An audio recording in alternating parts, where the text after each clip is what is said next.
नमस्कार, प्रणाम। मैं अविनाश वारदात तक के एक नए एपिसोड में जिस कहानी के साथ आप लोगों के बीच हाजिर हुआ हूँ, ये कहानी गुजरात की है।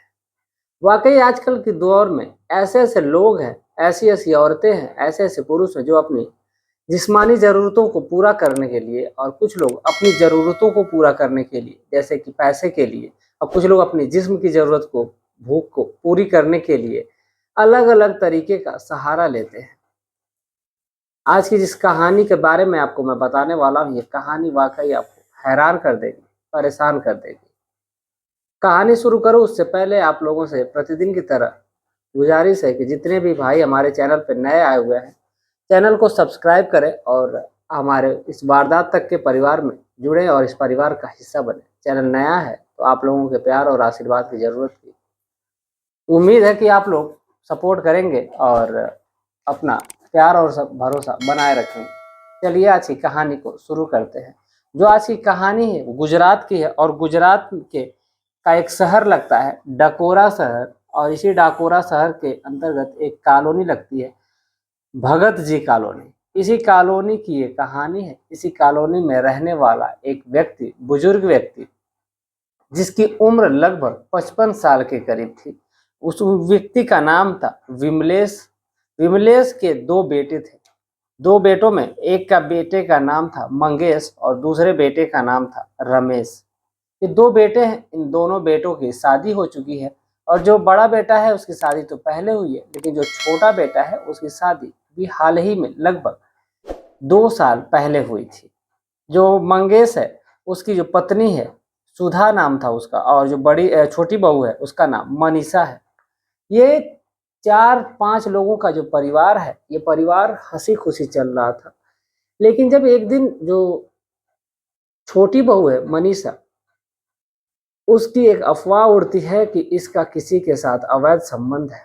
जब ये बातें गांव में पता चलती हैं और लोगों को पता चलती हैं तो वाकई सभी लोग पूछने लगते हैं और उससे जानने की कोशिश करते हैं, लेकिन किसी की हिम्मत नहीं हो रही थी कि उससे वो पूछे। अब यही दौर धीरे धीरे चल रहा था।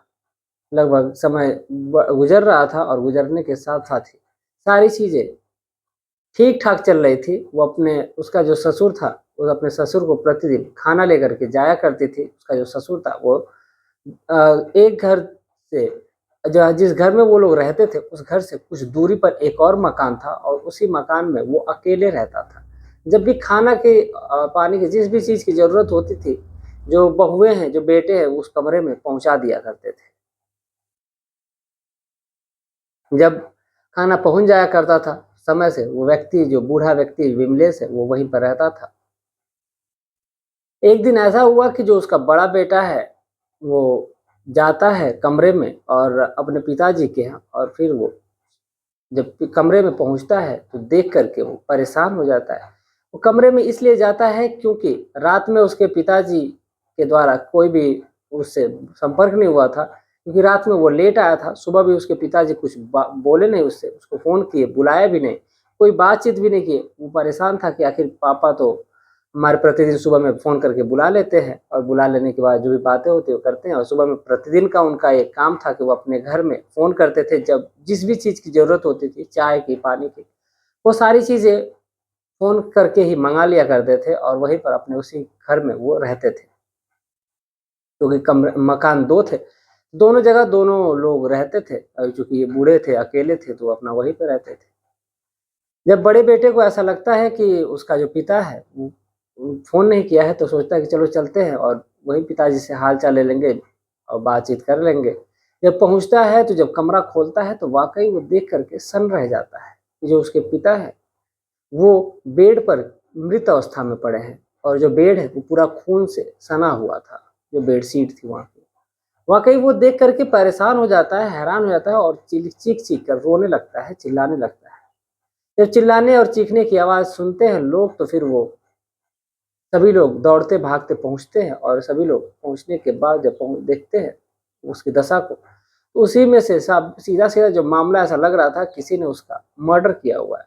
किसी व्यक्ति ने थाने में फ़ोन कर दिया और जब पुलिस आती है तो उसकी छानबीन करती है, तो फिर छानबीन करने के दौरान ही किसी पे संदेह नहीं होता है। बड़े बेटे से, छोटे बेटे से पूछा जाता है, लेकिन कोई भी कुछ बताने के लिए तैयार नहीं था। कि सभी लोगों का ये कहना था कि पिताजी का जो स्वभाव था बहुत अच्छा था, उनका ज़्यादा किसी से लेना-देना भी नहीं था, वो नॉर्मल व्यक्ति थे, वो घर पे रहते थे, कहीं जाते-जाते भी नहीं थे। और जब पुलिस अपनी जाँच आगे बढ़ाती है, तो आगे बढ़ाने का जब सिलसिला जब बढ़ता है और इस कदर बढ़ता है, जब पुलिस कहीं भी क्राइम होता है तो उस गाँव के लोगों से पूछताछ करती है, घर के सदस्यों से पूछताछ करती है। जब तमाम लोगों से जब पूछताछ का जो सिलसिला था वो जब जारी था, तो उसी में एक शख्स का नाम निकल कर के सामने आता है और वो नाम किसी और का नहीं बल्कि उसकी छोटी बहू मनीषा का आता है। ऐसा लोगों का कहना था कि कुछ लोगों ने उन्हें देखा भी है कि वो संबंध बनाते हुए, या फिर किसी किसी कुछ लोगों ने उन्हें देखा है कि जब वो बालकनी में होते थे तो उनकी जब बहू खड़ी होती थी तो वो पीछे से आकर के उसको पकड़ते हुए देखे हैं। ये तमाम जब बातें पुलिस के सामने आती है, तो फिर उनका सीधा-सीधा कहीं न कहीं संदेह जो है वो मनीषा पे चला जाता है। मनीषा को पुलिस उठाती है और उससे पूछताछ करती है।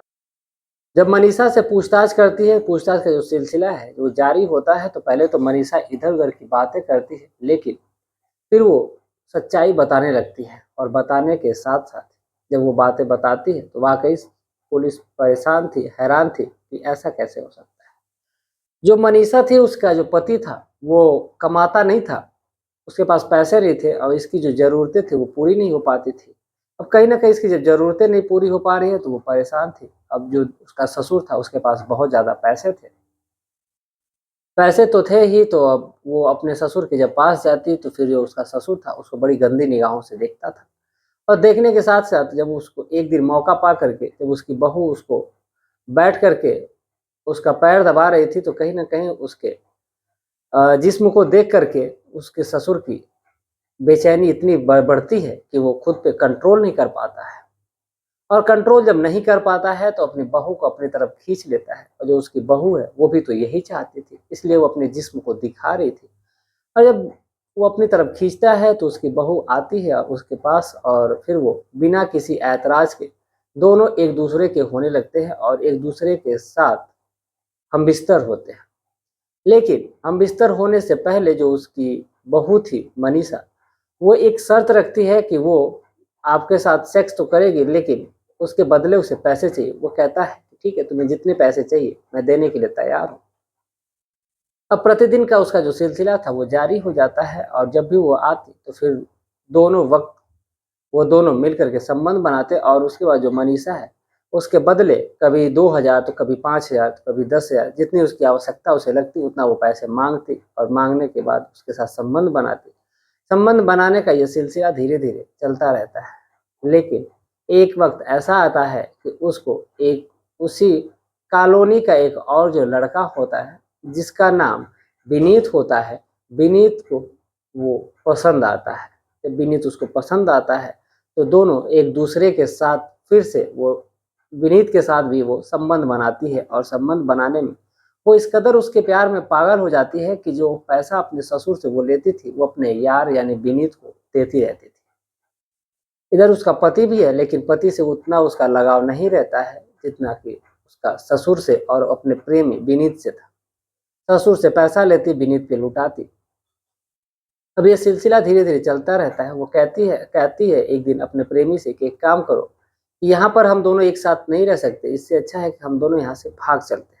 जब ये बातें विनीत सुनता है तो वो पहले तो सहम जाता है। वो कहता है कि ठीक है, लेकिन मेरे पास पैसे नहीं हैं। तो वो कहती है कि एक काम करो कि कुछ पैसे की व्यवस्था तुम करो, और कुछ पैसे की यानी कि 2 लाख रुपए तक की रुपए के इंतज़ाम मैं करती हूँ। वो कहता है कि ठीक है, अगर पैसे का इंतज़ाम हो जाएगा तो फिर हम लोग भाग चलेंगे, फिर बाद में वहाँ पर जॉब खोजेंगे और फिर वहीं पर काम करेंगे। जब ये बातें वो सुनती है तो वो कहती है कि ठीक है, और फिर वो अपने ससुर के पास जाती है और ससुर से कहती है कि मुझे 2 लाख रुपए चाहिए। तो ससुर उसका कहता है कि ठीक है, मैं दे दूँगा। जब ये बातें वो सुनती है तो वो खुश हो जाती है, और उसके बाद उस दिन से वो पैसा लेना उससे बंद कर देती है। उसका ससुर रोज़ उसे कहता कि ठीक है, आज दूँगा, 2 दिन बाद दूँगा, 10 दिन बाद दूँगा, ऐसा कर के वो प्रतिदिन उसको टालता रहता है और उसके साथ संबंध बनाता रहता है। वक़्त गुज़रता है, और ऐसा करते-करते लगभग 2 महीने का जब समय गुज़र जाता है, तो ये जो मनीषा है वो कहती है कि आप तुम मुझे पैसे दोगे या नहीं दोगे? साफ-साफ बताओ। वो कहता है कि दे दूंगा, 2 दिन रुक जाओ। जब 2 दिन रुकने के लिए कहता है तो फिर कहती है कि ठीक है। जैसे इतने दिन रुकी, 2 दिन और सही, फिर वो रुकती है और जब 2 दिन बाद जब उसे पैसे नहीं मिलते हैं, संबंध बनाने का जो सिलसिला है वो जारी रहता है। जैसे संबंध बन रहा होता है, उसी बीच वो पास में रखे चाकू से उस बूढ़े की गर्दन को काटती ही है और साथ ही साथ उसका जो गुप्तांग होता है उसको भी काट करके अलग कर देती है। और फिर वहीं पर उसकी मौत हो जाती है और मौत होने के बाद वो उसकी अलमारी खोलती है और वहाँ से पैसे, जितने भी उसमें पैसे रखे थे जहाँ से वो उसको देता था, वहाँ से वो पैसे निकालती है। और पैसे निकालने के बाद वो अपने घर चली जाती है और अपने वो पैसे प्रेमी को दे देती है। प्रेमी को देने के बाद वो सारा षड्यंत्र रचता है भागने का प्लान, लेकिन तब तक ये बात जो है वो सामने आ जाती है। कहीं ना कहीं मनीषा को ये लग रहा था कि जो बस उस घर में तो जाने वाली वही है, क्योंकि खाना ले जाने का जो काम था वो सुबह का शाम का उसी का था। तो उसे ऐसा लग रहा था कि कोई जाएगा है नहीं। लेकिन जब उसके जेठ को पता नहीं क्या उस टाइम आता है उसके दिमाग में कि वो चला जाता है। जब जाता है तो सारी चीज़ें खुल करके सामने आती है। तो ये थी आज की पूरी कहानी। और उसमें जो मनीषा है उसको तो अरेस्ट किया ही गया था, साथ ही साथ उसका जो प्रेमी था उसको भी अरेस्ट किया जाता है। इन गंभीर खिलाफ धाराओं के खिलाफ एफआईआर लिखी जाती है, इन दोनों को कस्टडी में लिया जाता है। इस पूरे घटनाक्रम को सुनाने का उद्देश्य हमारा किसी की भावनाओं को ठेस पहुंचाना नहीं है, बल्कि आपको जागरूक और आपको सचेत सचेत सचेत करना है। आप जहाँ रहें स्वस्थ रहें, सुरक्षित रहें। जैसा कि मैंने कहा था कि कुछ हमारे दोस्त हैं जिन्होंने कमेंट किया है, जिनका आज जन्मदिन है, और कुछ लोग कमेंट किए हैं कि वो कहाँ से हैं। जैसे कि इसमें पहले है भूपेंद्र शर्मा, मुंबई महाराष्ट्र से। आपको तहे दिल से शुक्रिया, आपने कमेंट किया। और मुंबई में महाराष्ट्र जो जगह है वो वाकई लाजवाब है, वाकई जहाँ पे वो रहते हैं आप। जो अगले हैं वो है नासिर पठान। उन्होंने कहा है कि आपकी कहानी बहुत अच्छी लगती है, तो आपको तहे दिल से शुक्रिया कि आपको ये कहानी अच्छी लगती है। कहानी का जो टाइमिंग है आप लोगों को डिस्प्ले पे दिख भी गया होगा कि कितने बजे कहानी आती है। तो आप लोग अपना प्यार और सपोर्ट ऐसे ही बनाए रखिए ताकि हम बुलंदियों को छू सकें, साथ ही साथ आप लोगों से मिल भी सके। जल्द से जल्द मिलने की कोशिश करेंगे। जब भी हम आएंगे तो आप लोगों को इन्फॉर्म करेंगे। और आप लोग हमसे नहीं जुड़ पाए हैं तो इंस्टा का भी लिंक मैं दे दूंगा, वहाँ से आप लोग जुड़ सकते हैं हमसे। अगले हैं जो मीनू, मीनू नाम है इनका। मीनू अरुणाचल प्रदेश ईटानगर से है। तहे दिल से शुक्रिया आपको दीदी कि आपने कमेंट किया। नेक्स्ट है महाराष्ट्र से, महाराष्ट्र सोलापुर से। ये है नासिर पठान जी हैं। तहे दिल से आपको दोबारा शुक्रिया। नेक्स्ट है रमेश आर्य, कालीमठ उत्तराखंड से। आपको बहुत बहुत धन्यवाद कि आप इतने दूर दूर से आप लोग हैं। मैं उम्मीद नहीं कर पा रहा हूँ कि मुझे इतने दूर दूर से लोग मेरी कहानी को सुन रहे हैं। तहे दिल से आप लोग सभी लोगों को शुक्रिया। अगले पे हैं जासिद शेख। ये कहानी हमारी पूरी देखे, इन्होंने अपना पूरा बाकायदा मिनट मेंशन किया है कि इन्होंने हमारी पूरी कहानी को सुना है। अगले हैं जासिद शेख साहिब, भाई साहब ने बहुत सारे कमेंट भर भर के किए हैं। और एक है सहरान राठौर, ये महाराष्ट्र से है। इन्होंने कहा है कहानी आपने सुना है, वो कहानी बहुत ही अच्छी थी। इन्होंने जो कमेंट किया है, जो हमारी कल वाली कहानी आई थी, वो कहानी पे ढेर सारा इन लोगों ने कमेंट किया है। तो तहे दिल से आप लोगों सभी लोगों को धन्यवाद। आप लोग इतना प्यार और सपोर्ट कर रहे हैं हमें। राजेश राठौर जी हैं नवी मुंबई से। और जो एक है सोहन राठौर जी, इन्होंने कहा है कि आप वीडियो में नाम हमारा लीजिएगा। तो बिल्कुल सोहन भाई, आपका नाम हमने ले लिया है। आपको तहे दिल से शुक्रिया कि आपने कमेंट किया है। अपनी जगह आप जरूर कमेंट करिएगा। अगले हैं जयचंद वर्मा। तो धन्यवाद सर, आपने कमेंट किया इसके लिए। दिनेश गुप्ता जी हैं। और फिर है राजू राजू भाई राघव मंसाली जी। तो आपको तहे दिल से धन्यवाद। और एक है ध्यान सिंह। तो आप तमाम लोगों को तहे दिल से मैं धन्यवाद देता हूं कि आप लोगों ने कमेंट किया। उम्मीद है कि आगे आप लोग ऐसे ही कमेंट करेंगे और वीडियो को लाइक करेंगे, चैनल को सब्सक्राइब करेंगे, सपोर्ट करेंगे, अपने दोस्तों अपने रिश्तेदारों तक ये वीडियो को शेयर करेंगे। मैं कोशिश करता हूं कि ये वीडियो को मैं ऐसी बनाऊं कि आप अपने दोस्तों अपने रिश्तेदारों तक शेयर करने में हिचकिचाएं ना। क्योंकि मैं चाहता हूँ कि साफ सुथरी कहानी रहेगी तो आप अपने दोस्तों, अपने रिश्तेदारों में शेयर भी कर सकेंगे। उम्मीद है कि आप लोगों को कहानी पसंद आई होगी। आप क्या सोचते हैं इस कहानी के बारे में, इस रिश्ते के बारे में, इस जो मैंने पूरा वाक्य आप लोगों को सुनाया इसके बारे में कमेंट में अपनी राय जरूर दीजिएगा। मिलते हैं कल शाम 7:30 बजे एक और नई कहानी के साथ। तब तक के लिए जय हिंद, जय भारत।